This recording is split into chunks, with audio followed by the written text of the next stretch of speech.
Welcome to Sidekicks with Heather Goodenkoff and Lovo, where we get a chance to talk with your favorite authors and their pets. And I'm so excited today. We have Peter Zheutlin.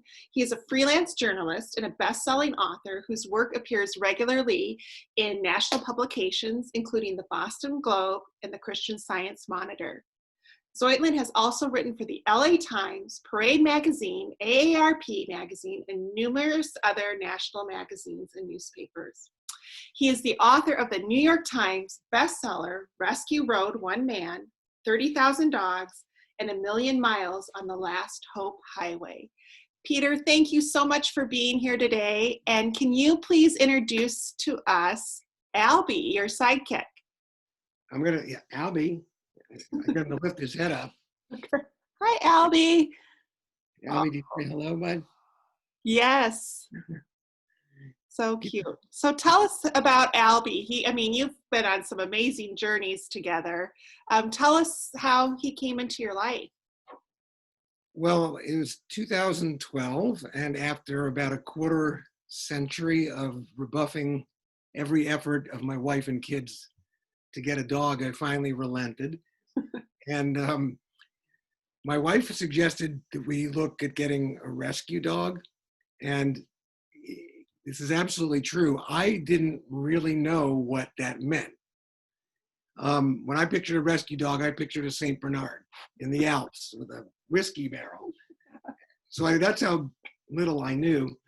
But once she explained to me what we were talking about, I was in favor because I'm kind of generally in life disposed to underdogs. And so we started looking at online profiles of dogs that were adoptable through a group called Labs for Rescue that had been recommended to us. And I just stopped at the picture of Albie. I said, this is the one. It was just something about the photo and the short little video that they posted of him.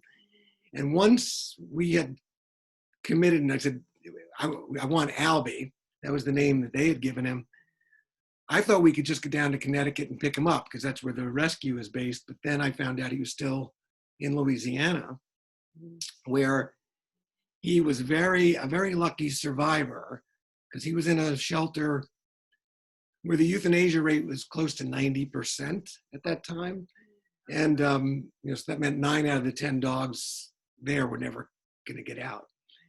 But there was a volunteer there, and we'll show a picture of her later, who took a real liking to Albie, and she kept getting him literally a stay of execution for 5 months until we stepped up and adopted him. And he had to come up on a big transport driven by a guy from Ohio named Greg Maley, who was the main figure in that book you mentioned, Rescue Road. It's really about my travels with Greg once I learned what he was doing and convinced him to let me ride along. This is after we had Albie for a little while, and I wanted to learn more about why there were so many dogs coming to this part of the country from the South. I wanted to know as much about Albie as I could learn, and about all the people, the village, really, the dozens of people that have to play their part to make a rescue like Albie's possible. So he finally got on that big transport truck, that scary truck, and had a 5-day trip from Louisiana up to Massachusetts. And and it's just, it's been 8 years of just complete love. And people always say, do you wish you'd adopted sooner? And I said, well, I think I came to it at the right time, I guess, in my life. My younger son, the youngest, was about to go off to college. And I was wondering what it was going to be like to have an empty nest, and decided I wasn't going to like it. And we started to fill it with dogs. He was the first of what became 3. Okay. Well, and I think, in my experience too, we think we find the dogs or the animals, but they tend to find us, somehow when we need them most too. Yeah, something, and people who do this work have told me that the photographs that they take, they work really hard because the photograph can make the difference between life and death for some of these second chance dogs. That picture has to really speak to someone and grab someone. And Albie's, he just looked like the most earnest creature I'd ever seen in his pictures. And he's just been fantastic. I mean, our dogs have very different personalities, and he's older now. You know, he's probably about 11 is our best guess. So he's kind of caught up with me in terms of age, um, which sort of was one of the driving forces behind a cross-country trip I took with him a couple of years ago by car. Because I realized we were both getting kind of old. If we didn't do it soon, we might not get a chance to do it. So. Well, that's great. And we have a bunch of pictures that we want to share with everybody. And as I get that set up, tell us how Albie got his name. Yeah. By the way, I should mention that the book about my travels with Albie is not the one that we've mentioned. That was Rescue. Oh. My Travels with Albie book is called The Dog Went Over the Mountain. Okay. Travels with Albie. And it was inspired by rereading Travels with Charlie by John Steinbeck. Several years ago. It was one of my favorite books when I was about 15. And when I reread it, it inspired me to sort of take off, not recreate Steinbeck's journey, but to use it as a touchstone for our own. But how did Albie get his name? Well, he came to us with that name that the shelter volunteer who saved him had given him. And we decided to keep it for a couple of reasons. Number one, it seemed to fit his personality. And second, he'd been through so many changes already. You know, he'd been from pillar to post. He was a stray. Yeah, so leave that up because I'll tell you. Okay, sorry. Yeah, that's good. These two women figure in the story. So we didn't want to change his name because we liked it and because he'd had so many changes and he'd gotten used to Albie. Now, the woman in the sunglasses who you see, Krista is the woman who actually kept getting Albie a reprieve at the shelter. She volunteers there. It's in Alexandria, Louisiana, where they have more dogs than they can possibly handle in these shelters, which is why they turn them over so quickly, sadly.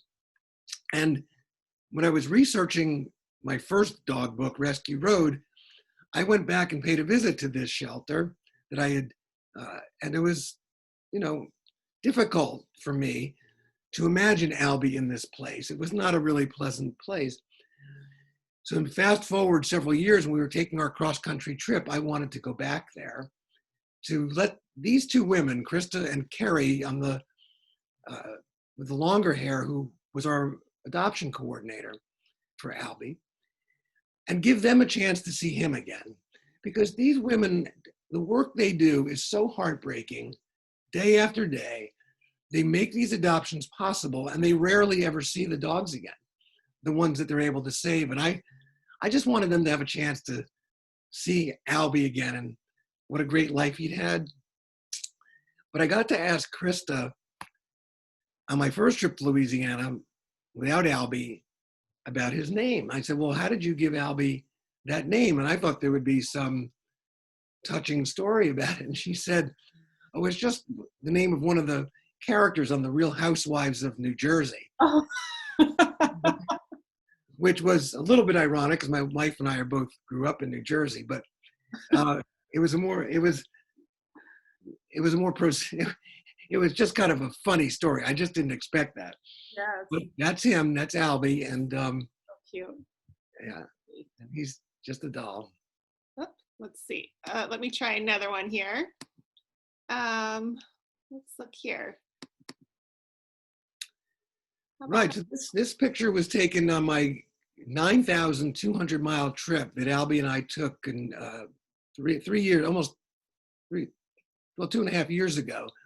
Again, inspired by Travels with Charlie. And we took off in mid-April from Boston and drove, trying, by the way, to stay off the interstates. When John Steinbeck made his trip with his poodle Charlie in 1960s, the interstates were new. And he wrote that if you drove on the interstate from New York to California, you could drive the entire country and not see a thing. And so we tried as much as possible to stay off of the interstates. We made our way all the way, from Pennsylvania to New Orleans without going on the interstate.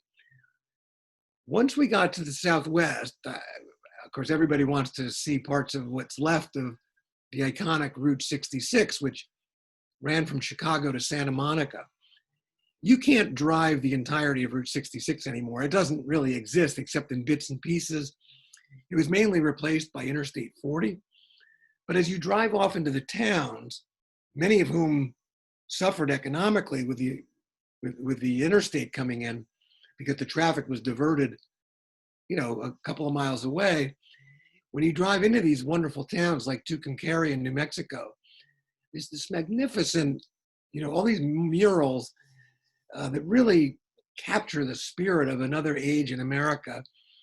And it's really worth the trip just to see this kind of artwork. So this was one of the first major towns in New Mexico when you're coming from the east, roughly following the old Route 66. And so that was part of our trip. And one of the other reasons I wanted to follow this route was that, John Steinbeck had written The Grapes of Wrath, of course, following people who had left places like Oklahoma to escape the Dust Bowl for California. And they traveled Route 66, what he called the Mother Road. So since our trip was in part a tribute to John Steinbeck, and also, by the way, Woody Guthrie, whose hometown we visited, which is where we got on Route 66, we drove as much of it as we could, pulling off into the towns. The main streets in these towns were old Route 66. So the artwork was more interesting to me than to Albie, but he seemed to have a good time. Is Albie a good traveler? Albie was an amazing traveler.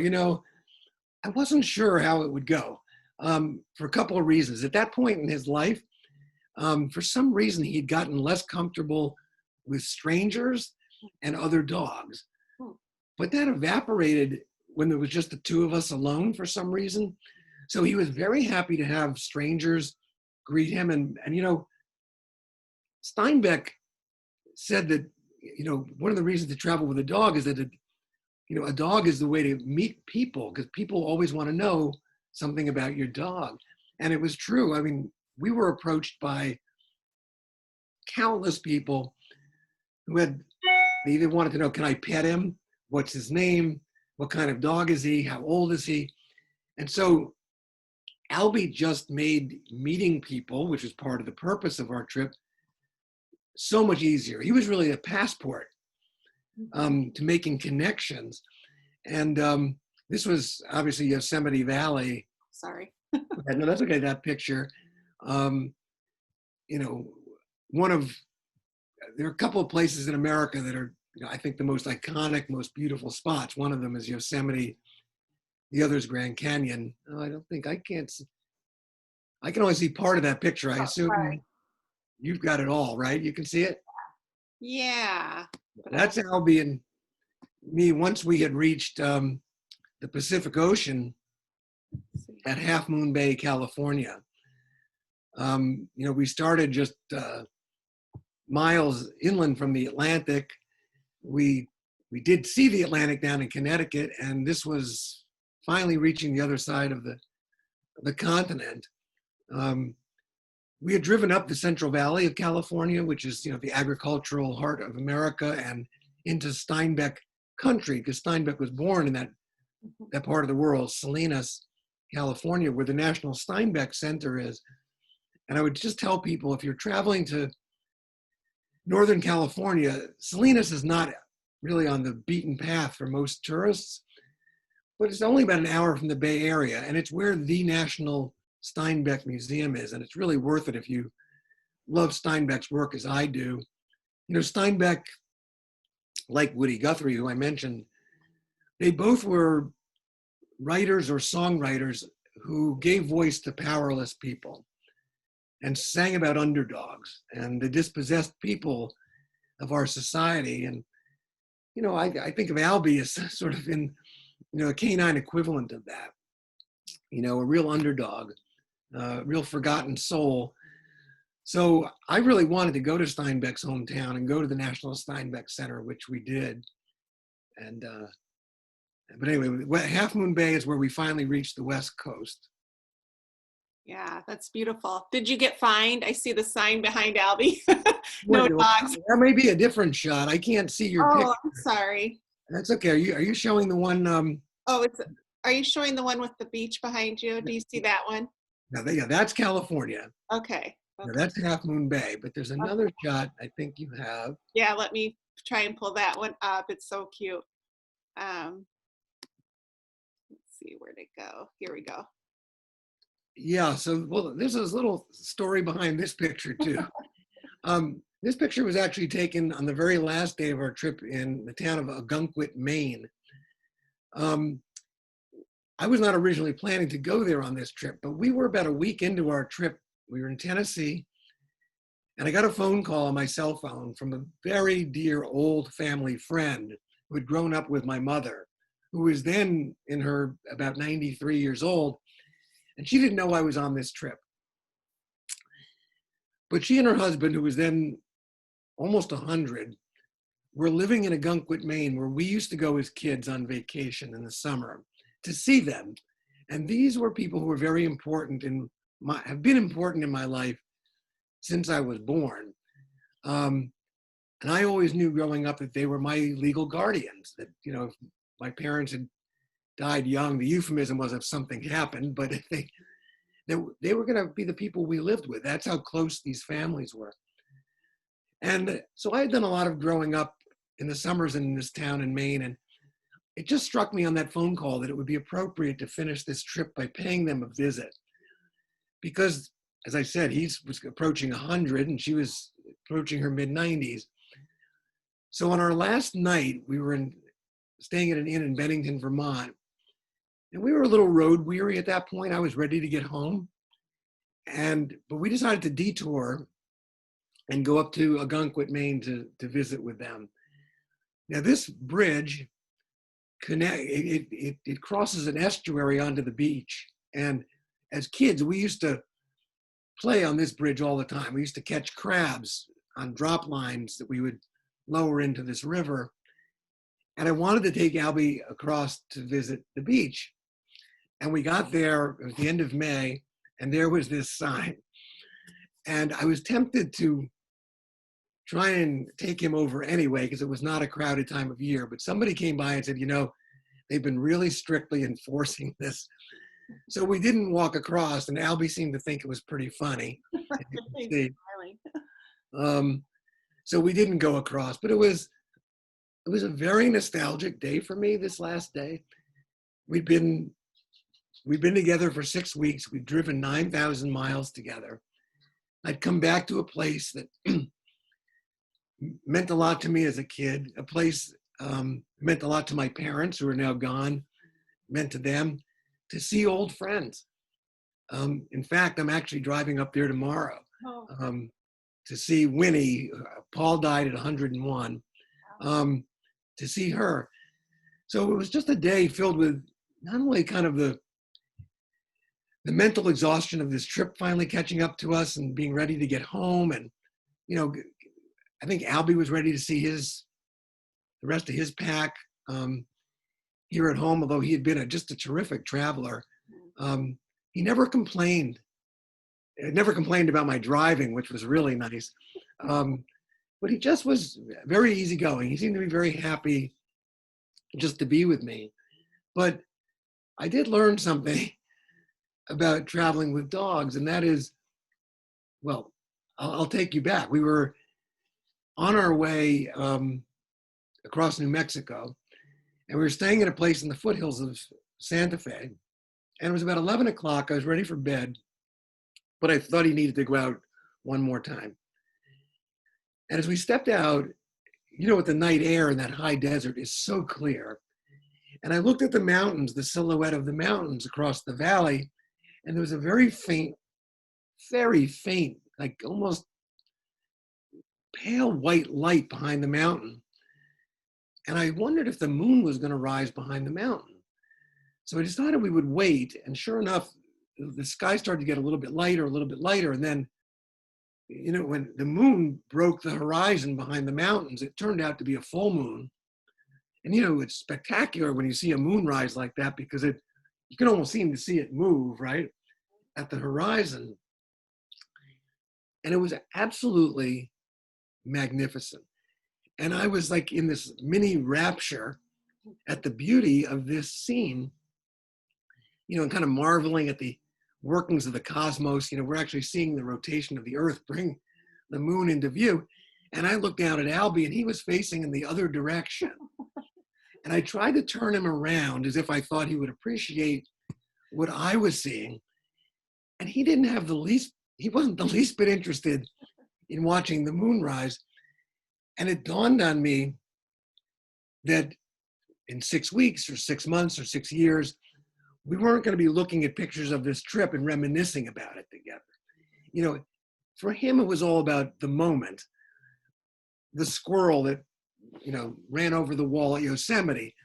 I have beautiful pictures that make it look like he's admiring Yosemite Valley, but I know that what's really obsessing him is the squirrel that just preceded the picture.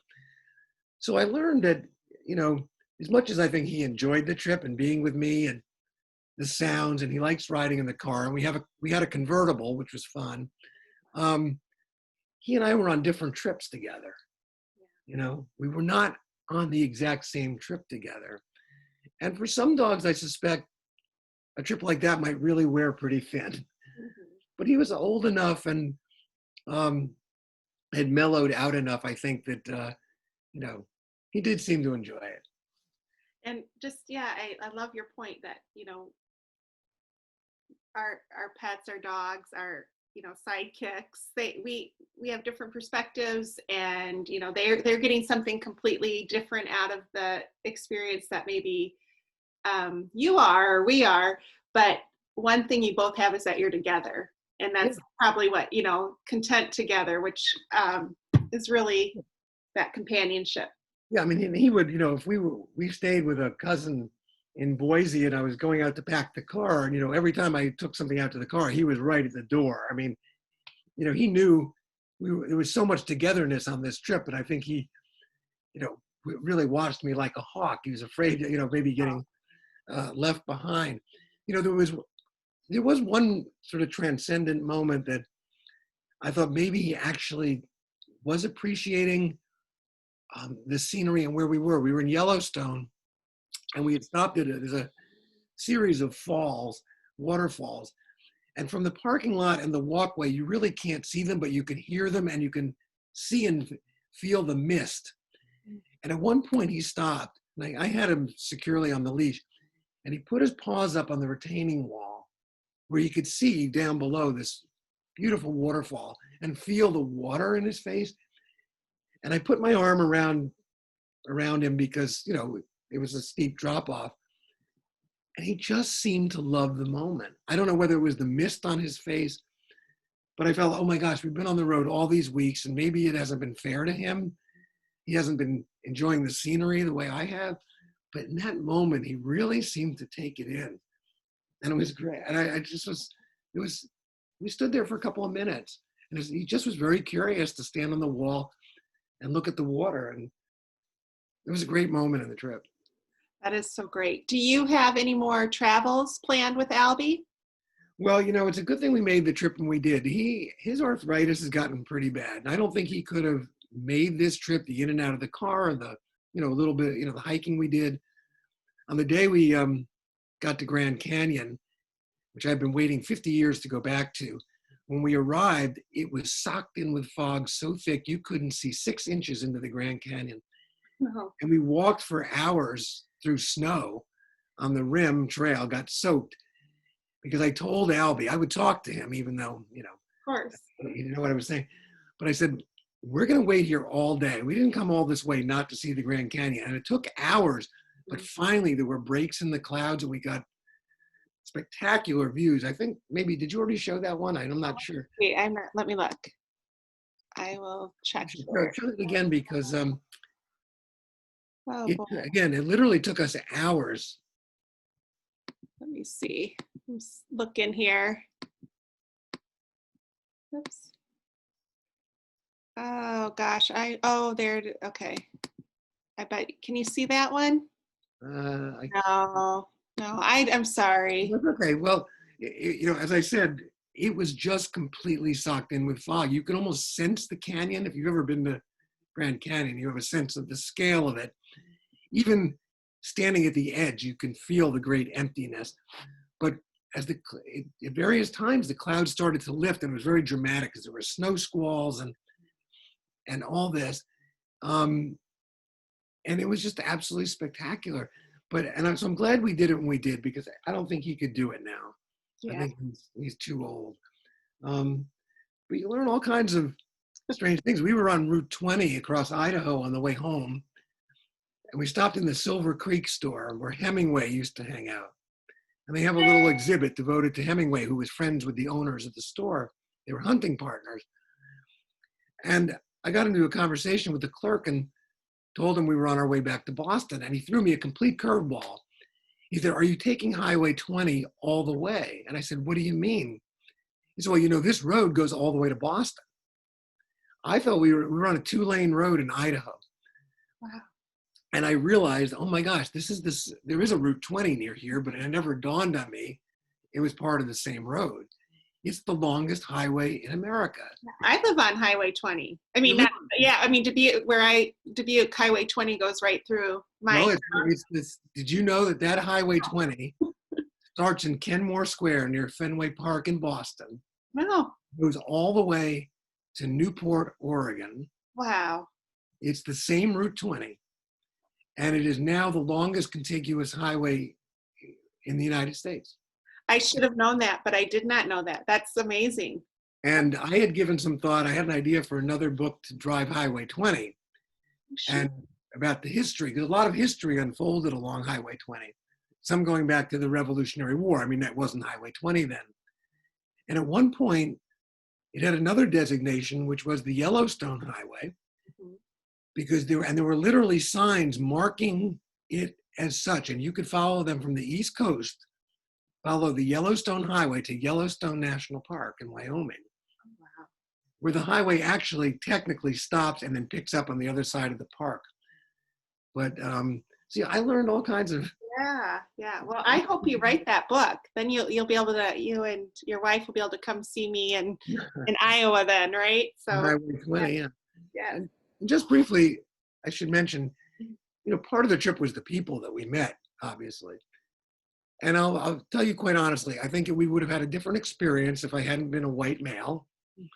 But we were met with a lot of kindness wherever we went. And, I always say to people, as divided as this country is right now, we didn't really have a negative encounter anywhere. It wasn't, The Dog Went Over the Mountain was not an overtly political book, but you can't travel the country, talk to people, and sometimes fall in discussions about politics. Right. But I met a guy, a veteran in Bismarck, North Dakota. I saw a bicycle outside of a Starbucks I was going into with a trailer packed to the gills with clothing. And we fell into conversation in the Starbucks. And we are political polar opposites. I mean, as extreme opposites as you can imagine. And we had a wonderful 1-hour conversation about why he was traveling. He'd been on the road 2 years on his bike.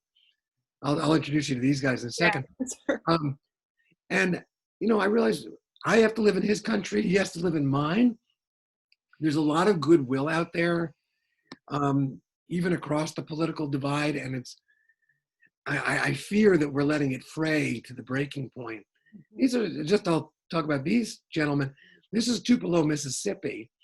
And I had just picked a restaurant at random to get some takeout that night and found these two fellas sitting out front. And Tupelo is in the most, it's a very conservative community in the most conservative part of Mississippi. And I found this guy who looked like a hippie out in front with his guitar, and he was playing songs and very chatty. And it turned out he's the owner of the restaurant.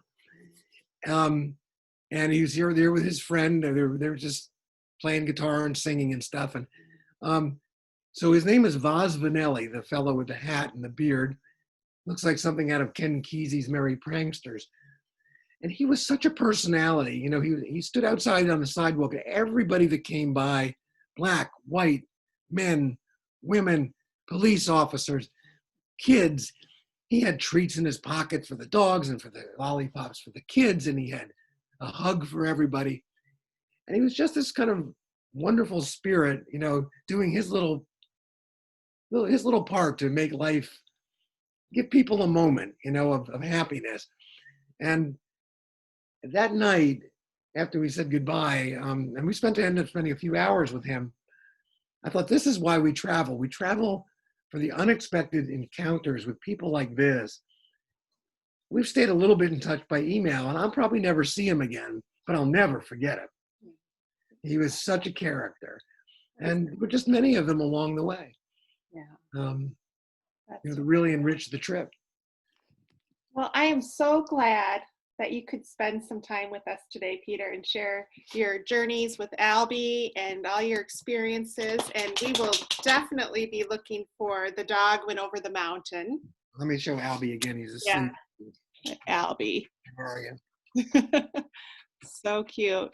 What a sweetie. Thank you so much for being here today. And we can't wait to see what you have next for reading. Nice to talk to you. You too. Thank you. Yeah. Bye-bye.